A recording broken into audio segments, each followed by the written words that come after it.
The opinions expressed by the host and guests in this show are not necessarily the views of Children's Health Defense.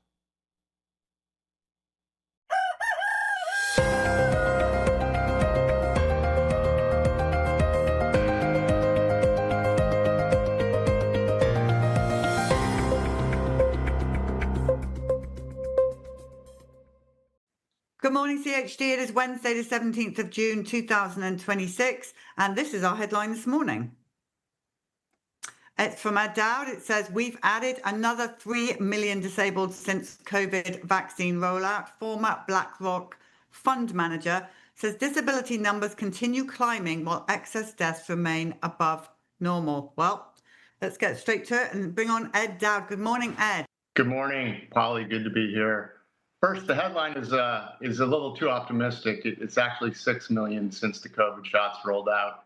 We're prior to 2020, we were running around 30 million disabled Americans. Let's explain what this survey is. It's from the Bureau of Labor Statistics. It's the survey that's done every month, and it's statistically imputed. It's the same people that bring you the non-farm payroll numbers. And they ask one of 6 questions. And if you answer yes to one of those 6 questions, you are labeled as disabled in the survey. This is not tied to Social Security disability payments. It's just a survey, and it gives a generally a somewhat accurate number of the number of people who are disabled in the country.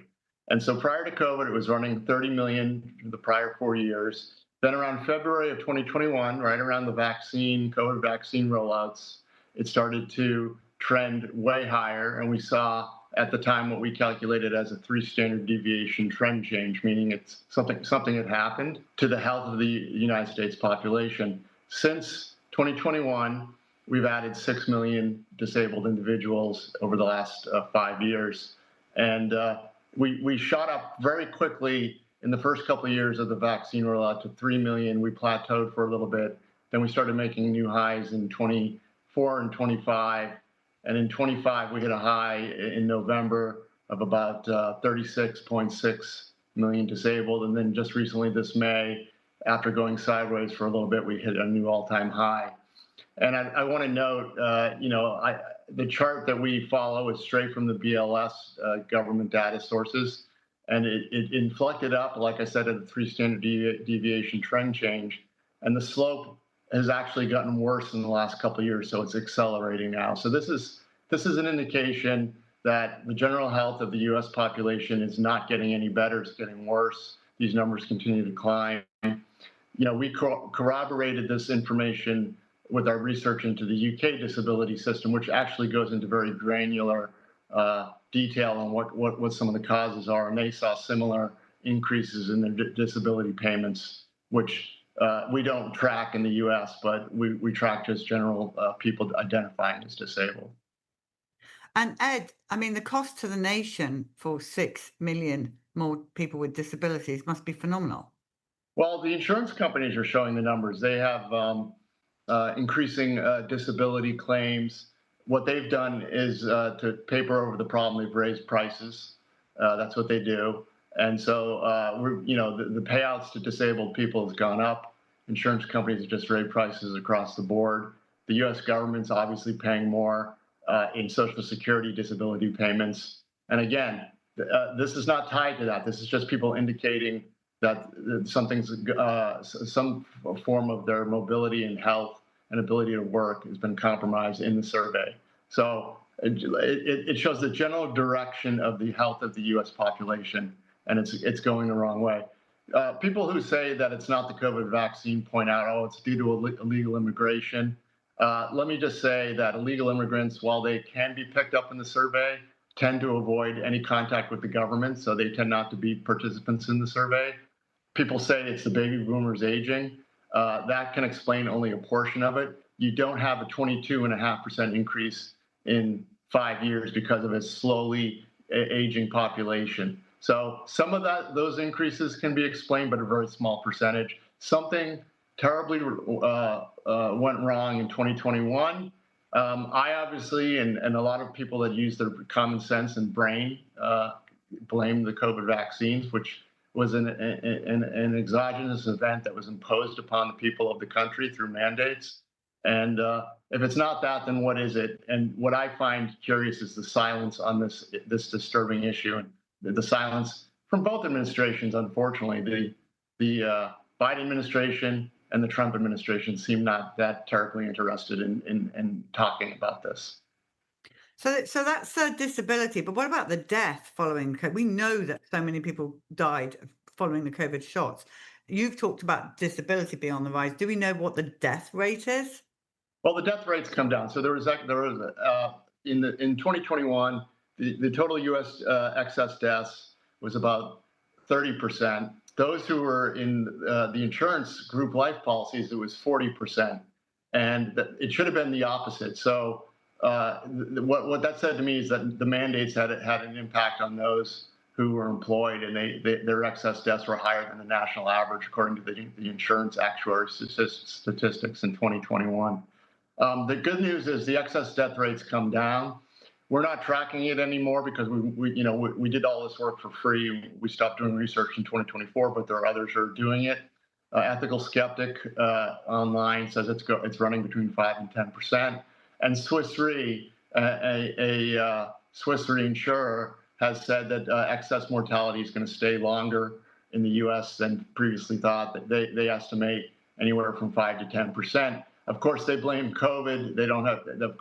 They say it's got nothing to do with the vaccine. So here we are, 2026. Excess mortality is hovering between 5 and 10%, and that's the good news. The good news is that the excess deaths have come down. The bad news is the disabilities are rising, and there's 3 buckets we identified: those who are injured, those who are disabled, and those who are dead. And you can move from one bucket to the next because, unfortunately, the science is proving it out, and Ron Johnson continues to uncover fraud under the Biden administration, where the FDA hid the safety signals. So, unfortunately, I think the damage that's occurred from these vaccines is going to stay with us for a long, long time. Yeah, and if we're thinking it's the mRNA, they've just signed on for a load more mRNA vaccines coming our way. So the disability is going to get greater and greater and greater, and death. Well, and what's really disturbing to me is that this is on the child's schedule, and there are people who don't know what we know, who are unwittingly giving this to their children after 6. I guess the shots can be given after 6 months of birth, at 6 months of age, and this is a tragedy because we know that the spike protein is toxic. Science is starting to prove it out. That also there's a lot of the controversy around turbo cancers and cancers increasing, and we've proven that cancer started to inflect higher, especially in the younger age population. In both the UK and the US, we have papers we put out on our website to suggest that. Ed, of those 6 million with disabilities, do we know anything about the age groups of those 6 million? You can. That's the total U.S. population. You can break it down. The employed were disproportionately affected more. Women were infected more than men. And generally speaking, we can't drill down too much into age, but we can look at employed versus unemployed. We can look at men versus women, and women seem to have been hit harder than men in this category. So what would you like the people to do? How can we rally around and put this right? What's your advice to people watching now? Well, look, I think it has to go local. Senator Ron Johnson is doing the best he can. There's a media blackout on this, and we all know why. Follow the money. None of these global media networks want to touch this, primarily because they were complicit in the censorship of this, number one. Number two, some of these networks, 50% of their revenue comes from the pharmaceutical industry. And, I don't have TV. I don't watch TV, but every now and then I stream on Amazon Prime because it's free. Every commercial is a drug ad. It's ridiculous. The industry's buying the silence of the media, and we're just going to, continue to make people aware of this. And it is. Today, I found out a friend of mine who's in his 80s took the shot. He's got blood clots. He went to a doctor here on Maui, and the doctor told him it's probably due to the vaccine. So we're starting to get the truth slowly trickling out. And I think this issue is not going to go away because the numbers are just so big. Yeah, and you talk about that story, and yet Robert F. Kennedy Jr. and HHS telling parents not to give this shot to 6-month-olds, yet the doctors going against that and advising these parents give the COVID shot 6 months and above. Yeah, I don't. There's no reason why children should be getting the shot. It's been proven the risk reward is up. Well, first of all, the shot should be pulled, but let's pretend this was a normal shot and wasn't as dangerous. The risk reward is you cannot. COVID is a cold at this point. You do not vaccinate against a cold. This is insanity on its face. Ed, do you think they're going to try and do this again? I mean, we've seen little murmurs of the Hantavirus and Ebola, and they're making vaccines. Do you think they honestly think that the people are going to fall for this again? Look, I think what we saw with the Hantavirus and the Ebola was a trial balloon. And I think a lot of these global networks throw out the tests, they see what the reaction on social media is. And I think the reason we're not going to see it go live is because I think too many people are not going to comply this time. I know I'm not. I will not comply in any form. And yeah, sorry, but you mentioned you don't watch mainstream news, which I think is one of the best advice you can give to the people watching, because that's where the fear says this is all out of fear, is it not? They're frightened. That's where they get the shot. Yeah, this is all fear-based. It's propaganda. Ebola, it's got a very high. Let's talk about. Look, I'm not a scientist. I'm not a doctor, but I know some simple math. The disease has got a 40% kill rate. It's transferred it's transferred by touch. There's a lot of cultural factors that go on in Africa. That's why they have these Ebola breakouts. When people die, there's a communal washing of the corpses. We don't do that here in the U.S. I don't think Ebola will ever become a pandemic because it's got such a high virulence rate. It burns itself out pretty quick, and it's not airborne. The Hantavirus, similar situation. This is all fear porn. It's to get you primed for a fake pandemic rollout, which I don't think they're going to pull this time. I don't think they have the numbers like they did last time.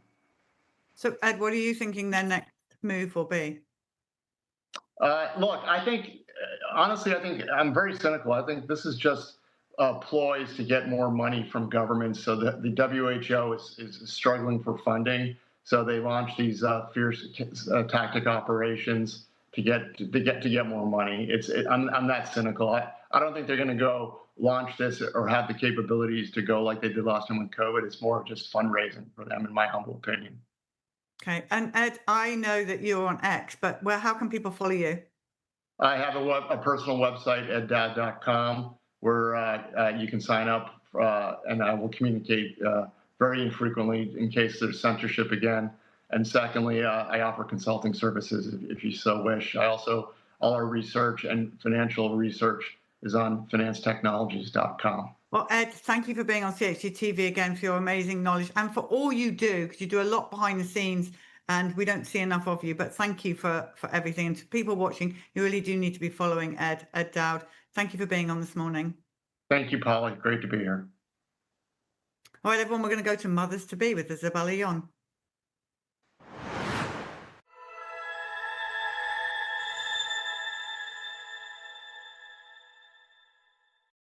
Good morning, CHD TV. My name is Isabella Yon, if we haven't met yet, and welcome to our Mothers to Be segment, where we chat all things preconception, pregnancy, birth, and postpartum. And I'm here today joined by the wonderful Amanda, who, very exciting, is going to be sharing a little bit about her births. I love a good birth story. I know you guys do too. So welcome, Amanda. Thank you so much for being here today. Hello, I'm happy to be here. Thanks for having me on. Yeah, absolutely. Why don't you just kick us off by just introducing yourself and just telling us a little bit about you and your family? Yeah, happy to. So my name is Amanda Westmoreland. I'm married to Brody. We are 30. I'm almost 30, not 30 yet. I shouldn't say that. But we have 3 little kids. My oldest just turned 5 yesterday. Nice. And yeah, we live on the beach in Florida. We're from Colorado originally, and then we spent some time in Las Vegas. That's where I had my 2 boys. with a midwife in Las Vegas. And then I had my daughter here 14 months ago, and it was a great experience. I'm excited to dive more into that. But I'm a former college volleyball player. My husband played a few years of professional baseball in the minor league system for the Houston Astros. So we are athletes through and through, and now we own our own businesses. I'm a family photographer out here. So I spend a lot of time at the beach. And yeah, we're just loving the season of raising kids on the beach here. So it's good. I love it. I love it. I also live by the beach and love it. So I can relate to that. So you've had 3 home births. What first drew you to home birth? Because it's not necessarily a conventional choice. Right. So yeah, I had my son. It was like peak COVID. And I remember when I got pregnant with him, people were asking me like, oh, are you going to, have a hospital birth? Are you going to get an epidural? And I was like, yeah, I think so. I mean, I hadn't really thought through it fully. But there was something deep inside of me. I have 2 older sisters who both have 5 children now. But at the time, one of my sisters had one of her children at home, and it wasn't necessarily for her. She loved that birth, but she ended up choosing hospital births after that. But I just remember her saying like, my home birth was my favorite birth. And I was like, oh, interesting. Like, when I was 17, I remember having like a vision almost of like me giving birth to babies in a bathtub. And I was like, do people do this? Like at that point, I didn't know it was even a thing. And so that was interesting. So that always stuck with me. And I'm a Christian. So a lot of my life is tailored towards like how I feel like the Lord's leading me. And so I felt like that was very pivotal for me, where I was like, Lord, if you want me to do this, like I'll do it. But you got to like change my husband's mind. Because at that point when I got married, my husband was very anti-home birth. Now he's almost like more pro home birth than I am, which is funny. But yeah, so it was peak COVID, and we did our hospital tour, and we had to wear masks, and the maternity ward was right across from the ER. Oh. And I was like, this feels very not normal. Like, I don't like this at all. And so I walked out. I didn't even sign. We sat down to like sign the papers to whatever, register for birth there. And I was like, I'm not doing this. This is not for me. And I was like, Brody, you're going to have to get on board because I'm having this baby at home. Like, sorry. So I was 30, like, was I 30? I think I was 30 weeks pregnant, and everyone thought I was insane. Especially my husband's family. Now they understand, but my husband had a little bit of a scary birth. So my in-laws were a little bit hesitant.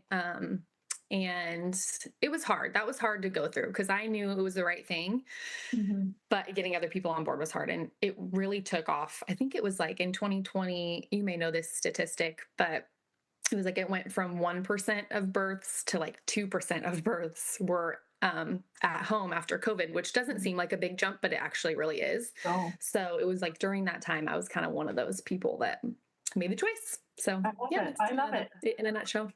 Yeah, nice. I love it. And well done for just like standing firm on your convictions. I absolutely love that. So let's talk about your first home birth. What did that look like? What did labor look like at home? How was the birth? Just if you don't mind running us through, I think that'd be Yeah. So I was working full time, and I had just started working from home, I believe, a couple weeks before that because everything shut down. So I was working at home, and I kept telling my boss, I'm like, hey, I don't know why, but I just know I'm going to have this baby early. And she's like, well, first time moms usually go over. And I'm like, yeah, I understand that, but I just know that I'm going to have this baby early. So if you wouldn't mind. I was doing a hybrid schedule. Sorry. So I would go into the office 2 days a week, and then I was at home the other days. And so I told her, I was like, hey, do you mind if I just work 100% from home so that in case I go into labor, like I'm not trying to like drive home because I'm having my baby at home. It's not like I could just drive to the hospital or whatever. So she agreed. And the next day I went into labor at 37 and a half weeks. Wow. And I think he was due like April 17th. Sorry, I had him March 31st. So his birthday was 2 days ago. But anyway, so I remember waking up. I woke up at like 4 a.m. to this, and this has happened with all of my births. You have prodromal labor for a while, and you're like, this is it. Today's the day. And you forget that real labor really is different, and it feels like a period like cramping. And so I had a little bit of that, and I immediately texted my mom. My stepdad's a doctor, and I was like, I think this is it. And they're like, it's probably not. But I just knew, like, there's like my body knew. And then they just intensified every like 5-6 minutes for a while. And so my whole labor was like 7.5 hours. Wow. But it started in the morning, and then I had him at like 11 a.m., 11:30 or something like that. But it was very, and I'll get into this maybe later in the podcast on kind of how I mentally prepared for that birth. But I did feel as mentally prepared as I could have been having it be my first labor. Like I said, I'm a college athlete, so I think that that really had a lot to do with my mindset about all of it. But yeah, my contractions, yeah, every 5 minutes or so for a while, and then they intensified. And I would, like I said, it was pretty manageable up until like the last 45 minutes. In the last 45 minutes, you're not really supposed to lay on your back like they always tell you, especially for home birth. They're like, get on your knees, move around. And there was something in me that was like, no, I'm just gonna lay in the birth pool on my back. I'm not moving. Like, I just need to get this baby out. And so my husband was behind me, and I was holding his arms, and I was just like clenching the whole time, which is not what you're supposed to do. I like couldn't relax, but I was like, for some reason, I just was like, I need to muscle through this, which I don't totally recommend. My midwife was like, she tapped in at the very kind of end, and I was like, how do I know when this is over? And she's like, you'll know. And I was like, no, like, I need to know. Fun fact too, with all my births, I never got checked. So she never checked to see how dilated I was or anything. We never really fully knew. My midwife was just like, you'll know, don't worry. Mm-hmm. And at one point I asked her to check me, and she's like, no, I don't think you're going to want me to do that, because then you're going to get discouraged if you're not like more dilated or whatever. So we decided not to do that. And like the last 45 minutes, I would say like the last 20-ish, I was really panicking. I was like, okay. And I actually went into shock. So I lost like all the feeling in my arms, no wonder, because I was like not relaxed. But I remember like not being able to feel anything for a second. And I was like, oh my gosh, like just pure panic. And then she said something to me, and she was like, Amanda, when you're doing sprints and you have like one more, you've done 9 sprints and you have one more to go. It's like that. That's where you're at. Just do the last sprint. And she kind of like hyped me up. And that's what I needed, because I'm that kind of person. And so I was like, I kind of muscled through it. And then he came out on the next push, and I tore like a teeny bit. So again, not recommending muscling through it, but for me, that's kind of what I needed. Yeah. So that was my first birth. I love it. And that's it seems quite a quick overall labor for a first birth. I feel like, mums are going for hours and hours. So right. Awesome. And you did it. And so did you know then that, you wanted to birth subsequent children at home? Like, how did your second and third births compare to your first? Yeah. So my boys, I have 2 boys and then a girl. So my boys are only 16 months apart. Nice. We call my second boy, a miracle, because I had like this weird health thing. I've actually literally never been in the hospital. Like, my birthday when I was born was really the only time I've ever been in the hospital. And I had this weird health scare. And we didn't know I was pregnant at the time. I was only 7 months postpartum.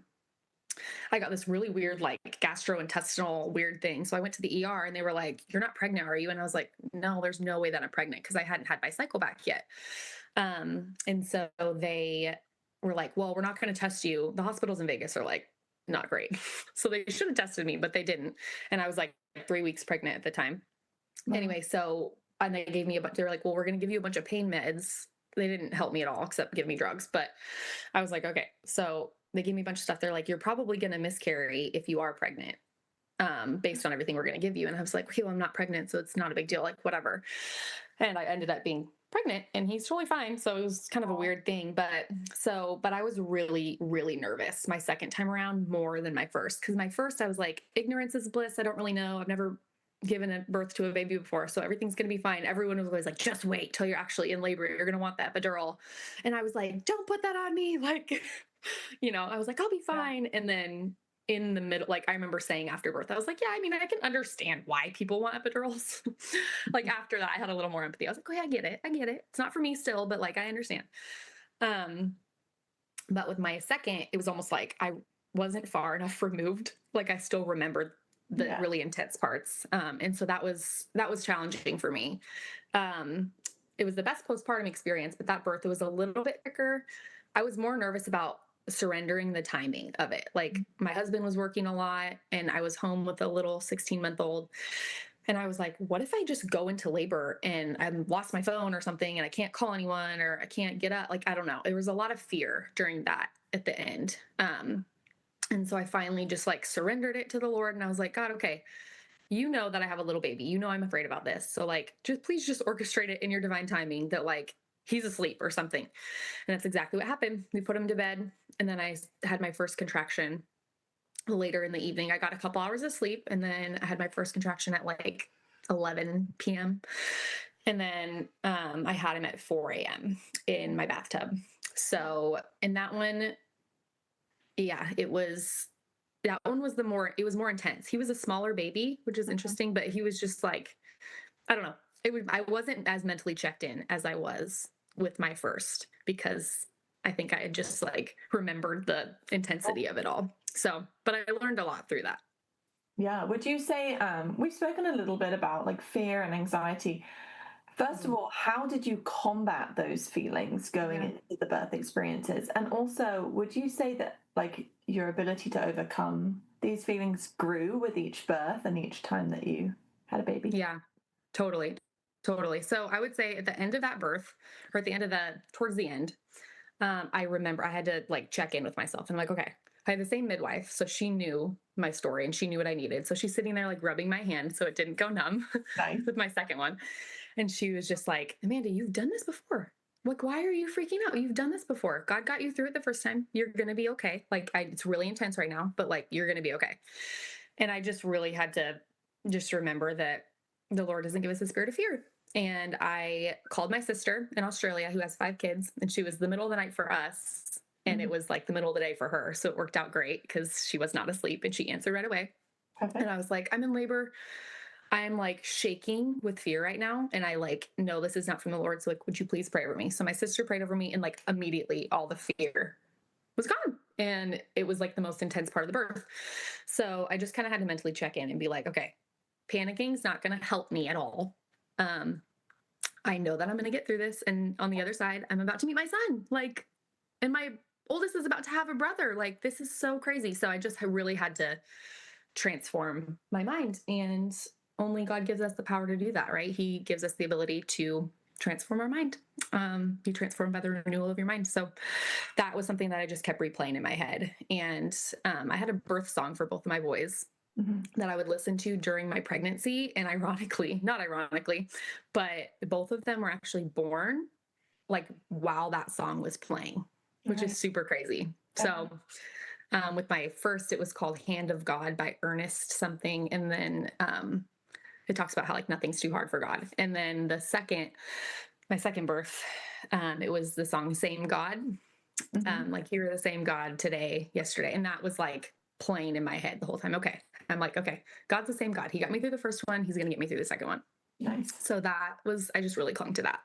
I love it. I love it. Yeah. My children also were born to like a specific song from my birth playlist, and it's just so special to like play those songs now and like remember the experience. Yes. So I love that. I love it. What advice do you have for a woman who's maybe preparing for birth right now? What can she do to maybe either get in the right mindset or just prepare for this first time experience that, as we know, is nothing, there's nothing like it. Right. Nothing like it. Yeah. I mean, it's kind of been the theme of what we've been talking about. So I would say, so we had actually after my second, we had a miscarriage before I had my daughter. And that taught me a lot about surrender. And so I would say my biggest piece of advice is to surrender the whole experience, but also don't use that as a scapegoat to not play your part in taking care of your body and taking care of your mindset. Because God truly, he's in control of everything. He's in control of life and death, and the whole process on how birth goes and everything. And I know some people have really horrible birth experiences, and I know that the Lord uses it for good, but and that's really hard. And it's hard to trust God in those moments when things go hard. But birth in general, even if you have a great experience, it's not easy by any means. There's no easy way to get through it. And I think I personally disagree a lot with the whole like pain-free birth. And I know some people have different experiences, but there still is an element of pain, even if you have a good birth, if that makes sense. So I would say one thing that comes to mind is, and I mentioned it before, is the book of Colossians says to fix your minds on things above. And then another verse says, focus on what is true, take every thought captive, make it obedient to Christ. So there's a lot of talk in the Bible about mindset.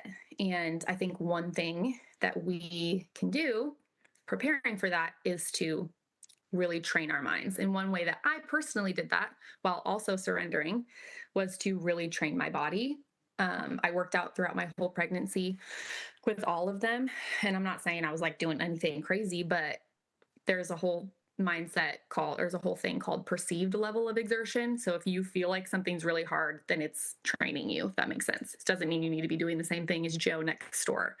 And so I would say, if you can even like hit workouts or like every minute on the minute will really train your mind to do something really hard. Like even if it's like a plank or I don't know, for 1 minute and then take a minute off and then 1 minute and then take a minute off. It's going to prepare not only your body to go through labor, but your mind too. And I feel like that helped me so much, especially with my last birth, which was my favorite one. And my midwife, no one even knew I was like as close as I was to having her because I was completely silent and just super tuned. And there wasn't even one moment of doubt that whole labor.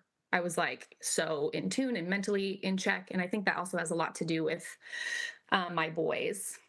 Like parenting had also flexed that muscle of like knowing I can do hard things. So I think that would probably be my biggest piece of advice. I love that. Great advice. Thank you. And what about the mum who is maybe a little nervous to have a home birth and is thinking, do I go hospital? Do I do home birth? For you, why home birth? Like, what would you tell her? Why home birth? Yeah, that's really good. I would say, in the nicest way possible, you are the person that gets to call the shots, if that makes sense. In a hospital, you're not that person. Yeah. I would say if you can be, like you should be, but that's not how it goes the majority of the time. You could have the best birth plan, you could have all the things, but there is a lot of, and this has nothing to do with the doctors or the nurses being bad doctors and nurses. They just haven't seen physiological birth unfold. So physiological birth is not the same thing as natural birth. Physiological birth is when there are no disturbances and the mom can just go into labor naturally. And one thing that helped me when I was pregnant with my first, someone said something where they were like, mammals don't go into like a brightly lit place with a bunch of strangers. Yeah. You know what I mean? They go into a dark cave by themselves to birth their babies. And we're mammals. And I was like, oh my gosh, wait, this stuck with me and that made me so uncomfortable. I was like, I don't want a bunch of people like staring at me while I'm trying to like surrender and relax my body. That just didn't make any logical sense to me. So I would say if you are a first-time mom, you do have to do what makes you feel safest though. Like for me, the hospital does not make me feel safe. Mm-hmm. So if you feel more safe in a hospital setting, I'm not saying home birth's for everyone, but you do need to have a doula and you need to have a really good birth plan and you need to have someone that's ready to advocate for you because you are, especially as a first-time mom, just because C-section rates are so high for first-time moms, because I don't want to say they're doing it maliciously, but there can be a level of like preying on first-time moms to get you to be a C-section so that you are always a C-section client. There is more of a fiscal reward to that as well. And so if you are a first-time mom and you're like, I want to do a home birth, you do have to prepare your mind. But yeah, I wouldn't say it's for every single person ever, but you can do it. Every mom can do it is what I am trying to say. So amazing. I love it. Amanda, thank you so much. And thank you. We are out of time, but thank you so much for this interview and just for sharing all of your wisdom as a mother and walking through birth 3 times and all that you've learned, and as a believer too. So thank you just for sharing all of the things you did. And is there anything else you want people to know, or how can people get in contact with you if they have questions or want to connect? Yeah, absolutely. I would just say your body can do it, and it may not always go exactly how you are planning it to go.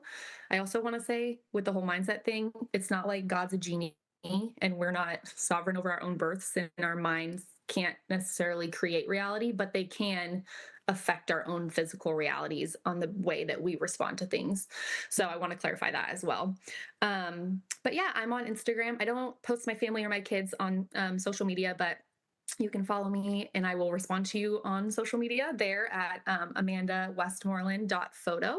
That's my photography page, but that's the only Instagram account that I have. So you're more than welcome to message me, and I would be happy to walk alongside anyone who has any questions or anything like that. Fantastic. Amanda, thank you so much for joining us. And thank you guys so much for tuning in. We will chat next week. Thank you.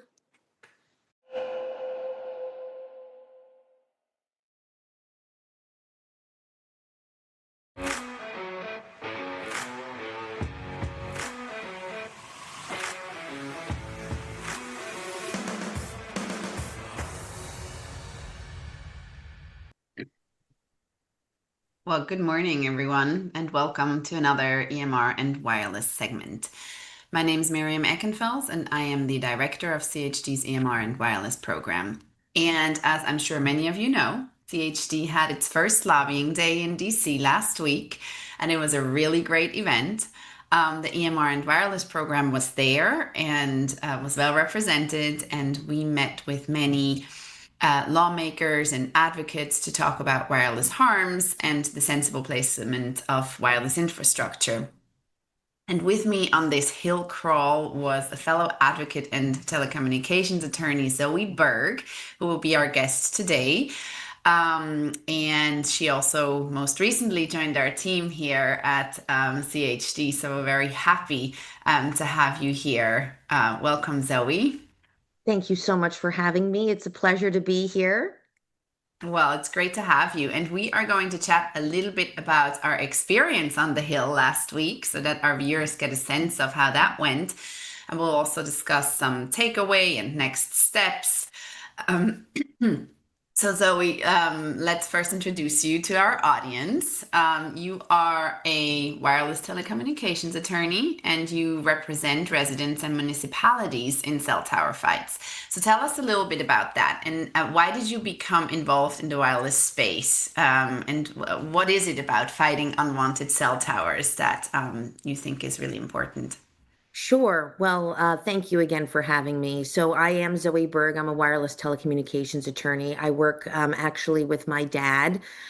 We have a law firm together called the Law Office of Robert J. Berg, PLLC, and we do represent municipalities and residents challenge ill-conceived cell tower proposals. And an ill-conceived cell tower proposal can mean a couple of different things, but we primarily try to challenge those towers that are, first of all, unneeded, where there's already existing wireless coverage, and those that are being proposed near homes and schools.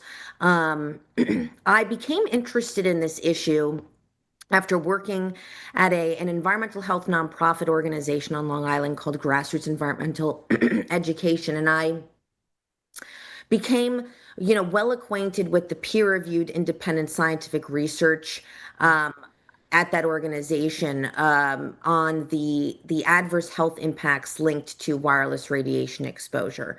And I just, it all rubbed me the wrong way immediately upon learning this information. I was like, I had an inkling when I was first in high school, when cell phones started really becoming so pervasive in the, school environment and just really everywhere. I had a feeling like, how does this technology actually work? What's going on here?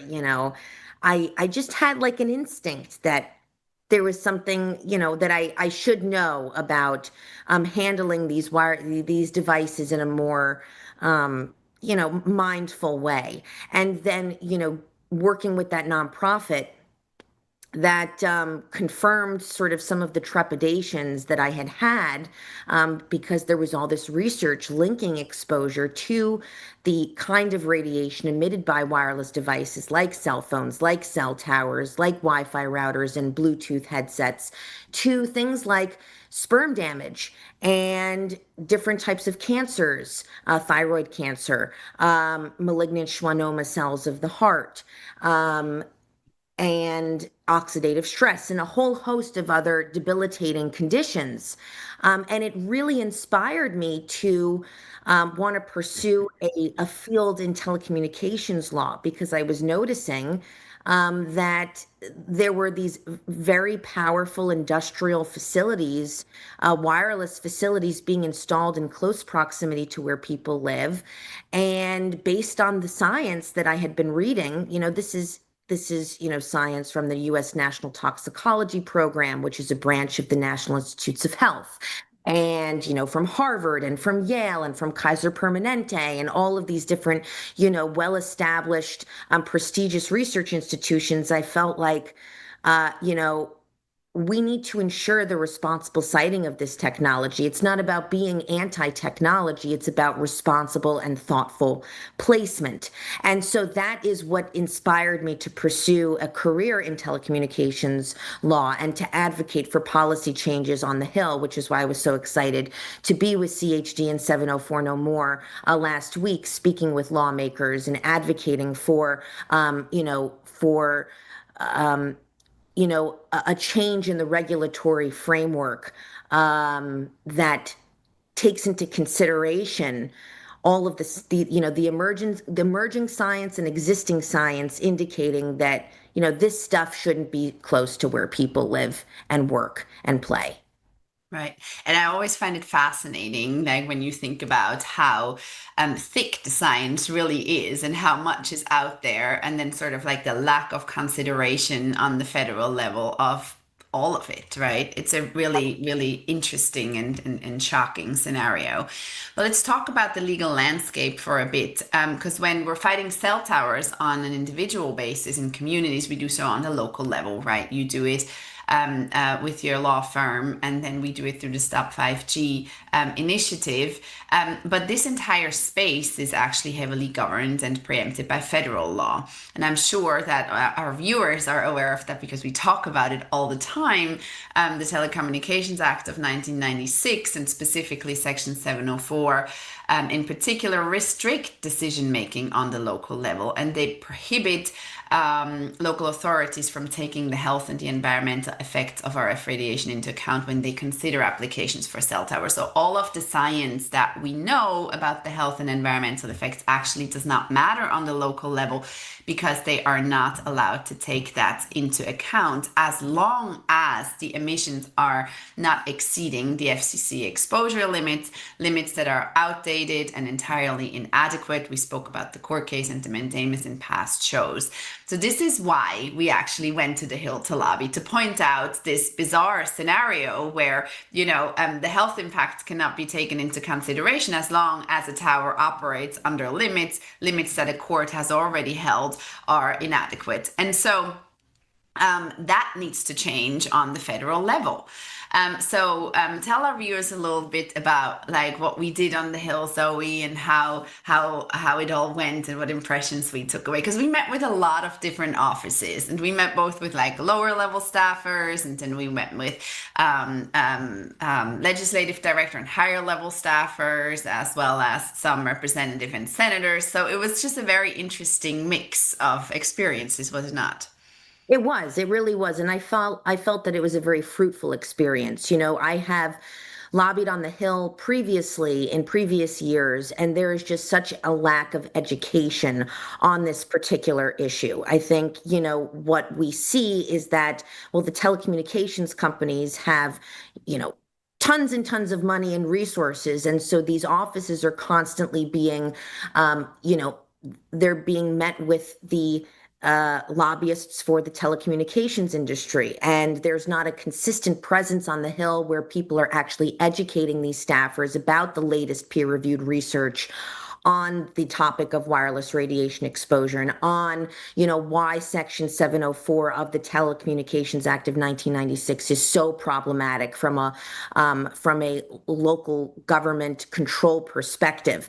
And so again, it was a very fruitful time because a lot of these staffers, it was the first time that they had even heard of things like, wow, the U.S. National Toxicology Program completed this $30 million study that linked exposure to cancer. Didn't know that. It's kind of a big deal.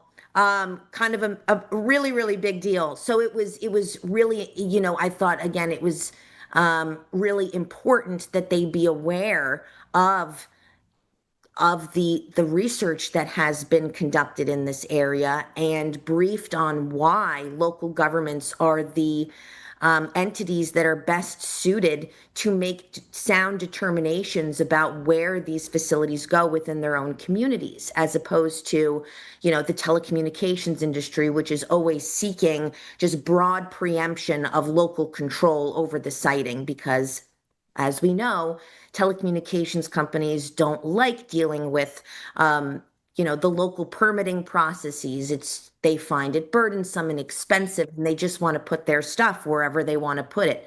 But that's not acceptable. Right. I think you made some really important points, because I think what I found, like, not most shocking, because I kind of knew that's how, government capture works, but it's really like that these industries, they're constantly in the ears of these staffers and committee staffers and legislators. So all the information that they have is industry information. And we had several conversations with, the Commerce Committee, the FCC itself, and offices that, have oversight over the FCC, or where the senators have oversight over the FCC. And it's just shocking that, like, they have never heard of this. I mean, if they are truthful about never having heard of it, never having heard of the FCC case, the 2021 case, never heard of the fact that the FCC has not updated its exposure limits in 35 years, and that the Court of Appeals has said, well, that's not in line with where the science is, right? Never heard of that non-ionizing radiation, sort of like this tagline of like, well, it doesn't have enough power to heat up tissue, and therefore it can't damage your DNA, and therefore it can't lead to cancer, right? Like, no recognition of like, hey, there's a biological response, and there's tens of thousands of studies that show that biological response. And so it's just very interesting to be in this vacuum where you really realize, like, there is a gap in education. But then also, when you have those conversations, sort of like, okay, they're human, right? Those are human beings who also care about their children and who also want to do the right thing. And so maybe, us really being there and us really educating, made a difference, or at least I hope so. And I think, as we follow up with these offices, we'll see if there was a real opportunity to open some hearts and minds. So what were, like, your key takeaways? Key takeaways. We need to go back. Right. We need to go back, and we need to keep on, keeping on. These are, it's really hard to pack. This is a technical issue, lots of facets, very multidimensional to it, and lots of facets to it. And so a 30-minute conversation it's a great introduction to the issue, but there's a lot of nuance to it. And I think it requires, it's a labor of love, kind of educating folks on this issue to an extent where they feel like, okay, I need to go to my boss, to the staffers, I need to go to my boss and advocate that we take a stand on this absurd preemption issue that the telecommunications industry was successful in getting, Section 704 of the Telecommunications Act. Going back to what you said, Miriam, about, the folks that we spoke with, yeah, they're only human. And yes, they're only human. And so you can sort of see when you speak with these staffers, and a lot of them are sort of, are younger, they're thinking of having families soon, or they're just getting married. And, when you tell them about sperm damage, and you tell them about, it's not a great idea to sleep with your cell phone next to your head all night, and don't put your laptop on your belly. And they really they internalize that information, and you can kind of see the cogs churning in their heads. So I think, again, that was one big takeaway for me, is that, our audience, the staffers, the audience that we're catering to here is actually, they're the folks that are most likely to be receptive to learning about the the research on wireless radiation and its impacts on reproductive health and other, and cancers and oxidative stress and all of those unfortunate situations. So, yeah, go back. It was a very fruitful time. And there's just a lot more education to do. I mean, Right. again, it's like the first time a lot of these offices have ever heard of this before. Right. Yeah, I agree. And I also thought that it was interesting that in a couple of meetings, sort of like the question came up, like, well, what do we do, right? Because we're not about to like get rid of wireless. We're not about to like get rid of technology. Like people want connectivity. And so it was, I think, I think that a lot of these lawmakers and a lot of these policymakers never really thought about what an alternative could look like, right? Like where what you spoke about in the beginning about the sensible placement of this infrastructure, right? Like how is it sensible when you are in an area where there's already sufficient coverage and we put a cell tower right next to a home, a school, or a playground, right? Like what would be a better location? What is sufficient coverage? Like where can we work with fiber optic or hardwiring in schools and in homes, right? Like so that people have connectivity. And how much technology is enough for a community, and when are they allowed to say no? Like all of these conversations need to be had before we roll out a technology that has so much potential for harm to humans and the environment. And I think that sort of like one of the challenges that we have is figuring out with makers that are open to that. Sort of like, okay, what does a sensible rollout of technology look like, right? And what protections need to be in place? Like what setbacks, what safe zones, like how does all of that look like? What are some of the other like challenges that you see as we, move forward as a safe tech movement?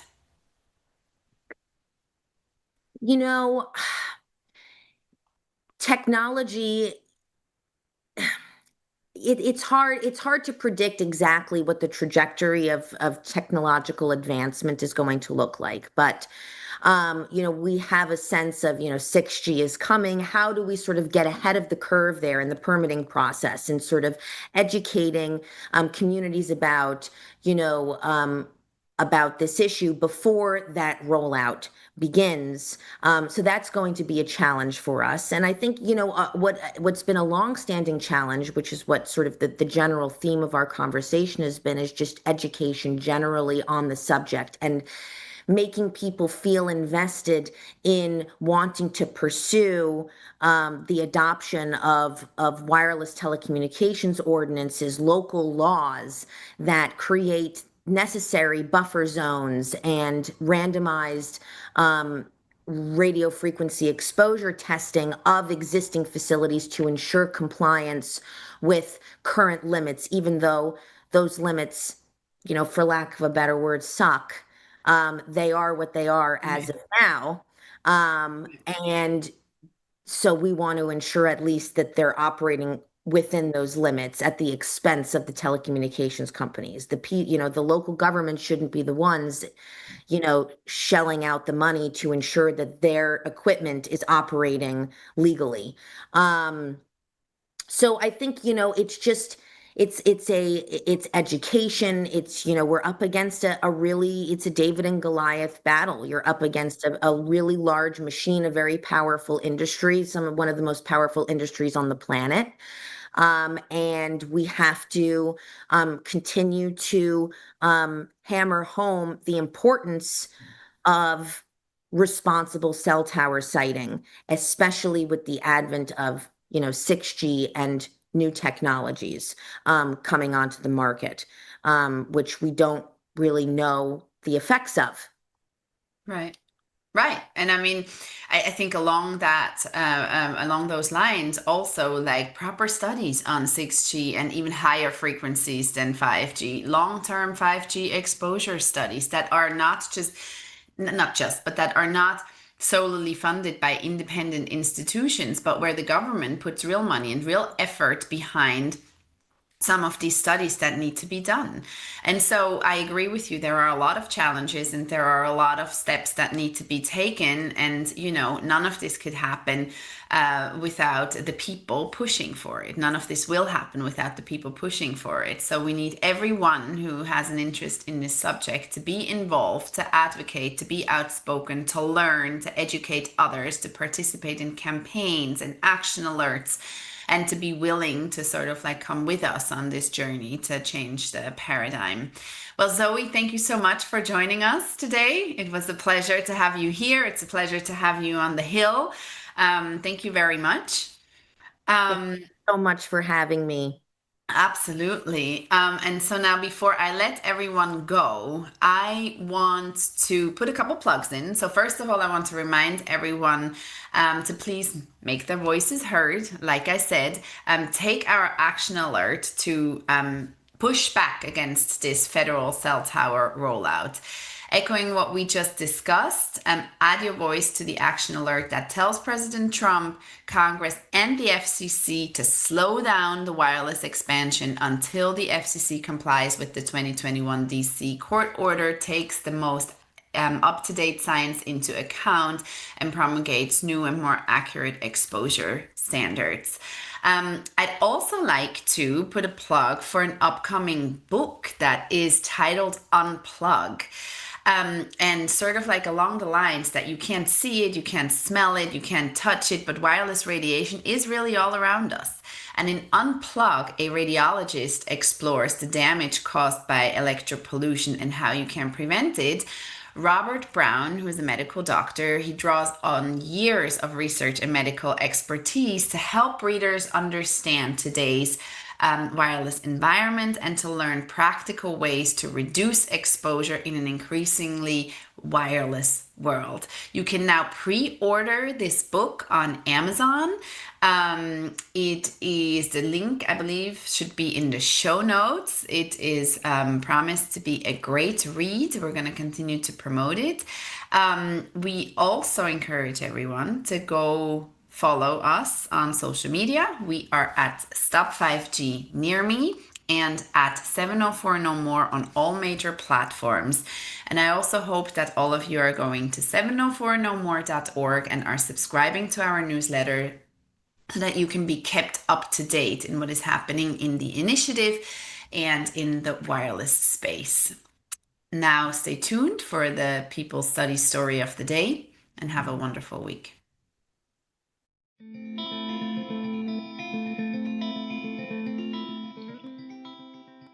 Okay, so tell us your name.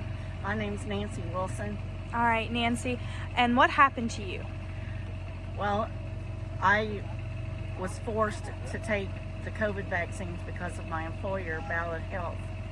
And I took both of them. I already had asthma, but my asthma has been exacerbated. I am constantly short of breath. And it's primarily, I believe, because of the shot. My atrial fib, which I've had for years, has just been exacerbated by it, to the point where they were going to put me in the hospital and change my medicine.